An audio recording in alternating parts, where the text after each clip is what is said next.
Hello friends welcome to my channel good morning to all of you. So morning रो बाहर दृश्य मैं आपण मानक देखो। सो फर्स्ट आज भी मु पूजा सार देती देन आस जाइली किचन को।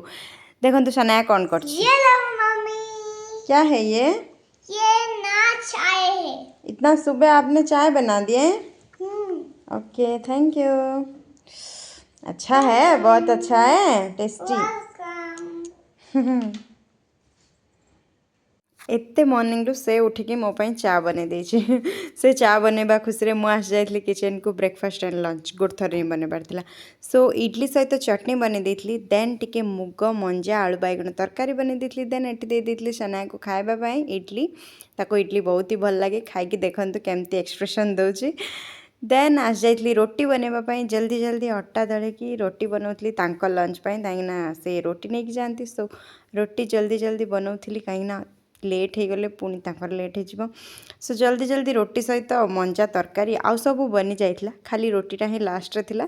सो रोटी एपटे बनाऊली एंड तांको टिके फ्रूट्स भी पैक करी देन तांको भी खाइबा को दे देती इडली सहित चटनी गरम गरम। तापर आस जाइली तांकर पूरा टिफिन पैक करबा टिफिन पूरा रेडी हो गला। Then I am relax oh God. So relax हो जाइली देन से टिफिन पैक करके बैग रे देन चल जाइली ऑफिस एंड शनाया केमती होची तांगा ऑफिस गला बेले देख क्या कर रहे हो। किसी देन सब काम सर जाइला देन मु बिग बॉस देखी देखी मु मो ब्रेकफास्ट करतली। Please friends do like subscribe and share. Bye bye.